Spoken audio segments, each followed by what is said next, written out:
It's Week 15 at Arrowhead Stadium, and the Kansas City Chiefs' offensive line is falling apart in real time. Jawan Taylor's elbow goes at Thanksgiving. Josh Simmons breaks and dislocates his wrist on a friendly fire block season over, right there on the sideline at Dallas. Then Wanya Morris's knee. Then Jalen Moore's knee. 4 starting offensive tackles. Gone in 6 weeks. Patrick Mahomes looks to his right, and the man standing there to protect him had never played a single organized football game in his life. Before the year 2022, nobody in that stadium could pronounce his name. Nobody outside of Lagos had heard of him 3 years earlier. And he was about to play the most important snaps of his entire life in front of 70,000 people. He is 6'5". He weighs 293 pounds.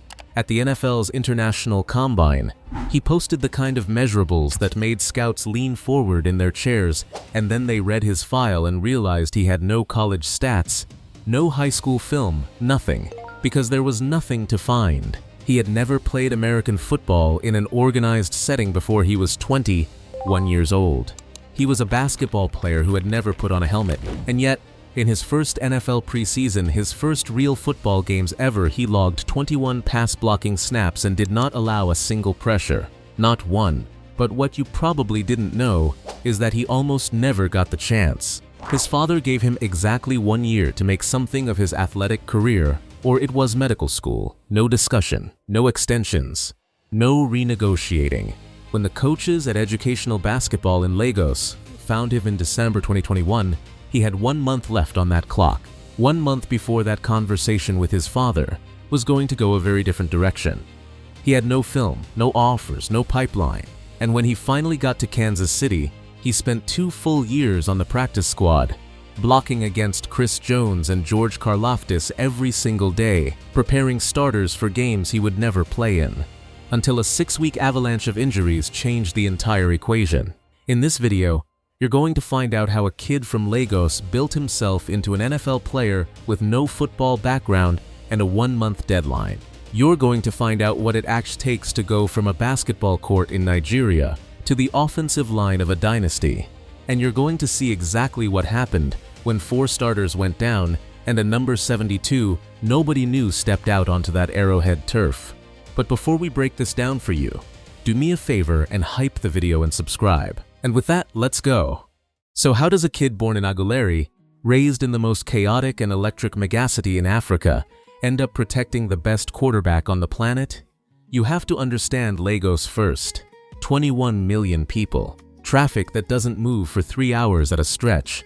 A city where basketball is everywhere, on street courts, in church programs, in community centers, because all you need is a hoop and a patch of concrete. American football?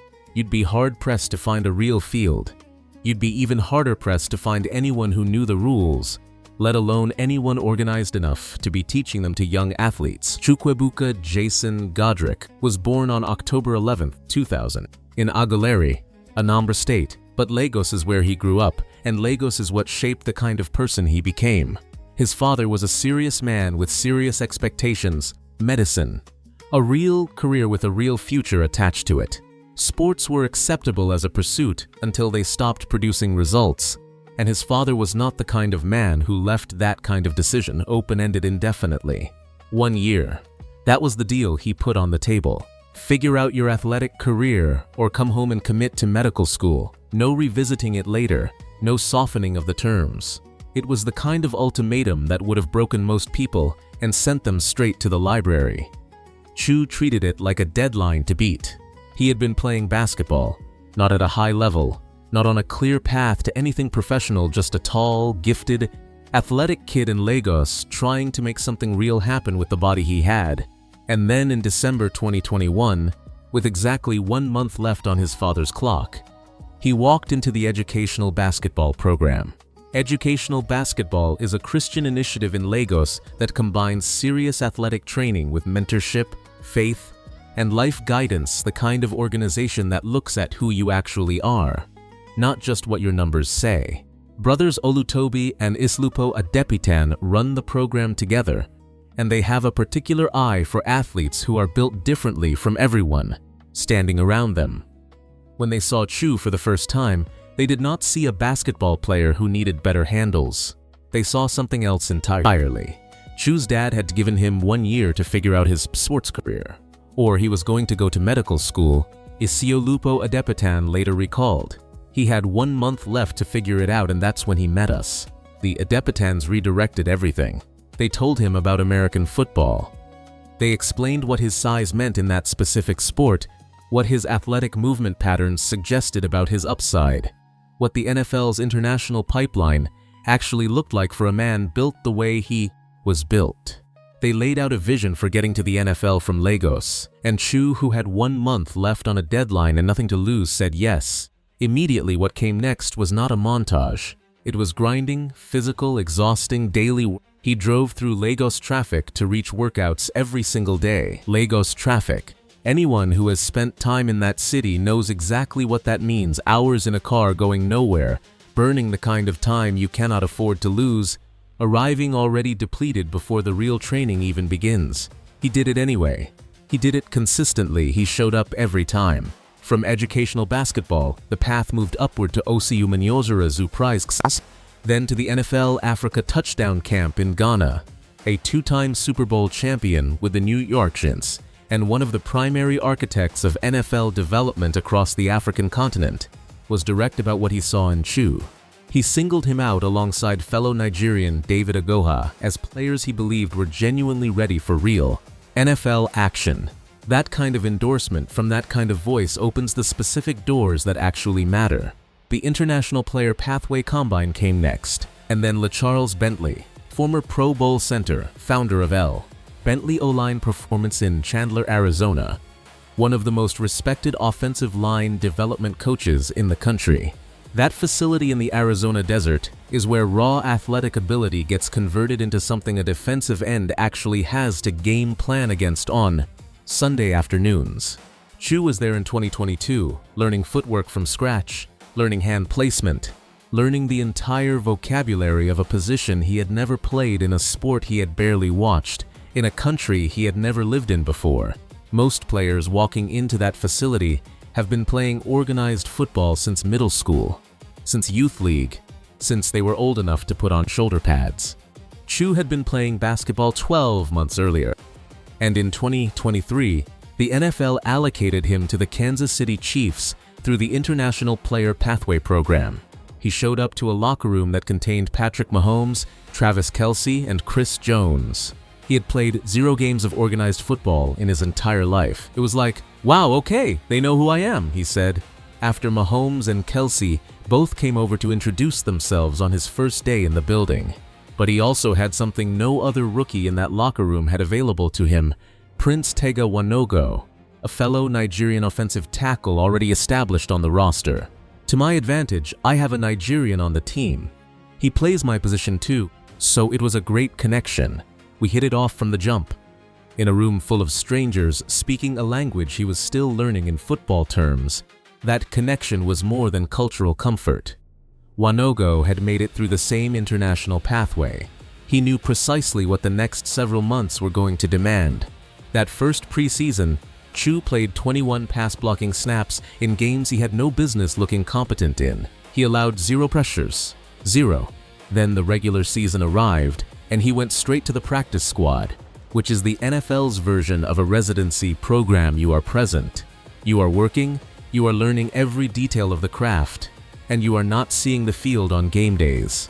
He spent E23 and all of 2024 doing one focused thing, making the starters sharper every single week, every day against Chris Jones, every day against George Karlaftis, every day against Mike Dana.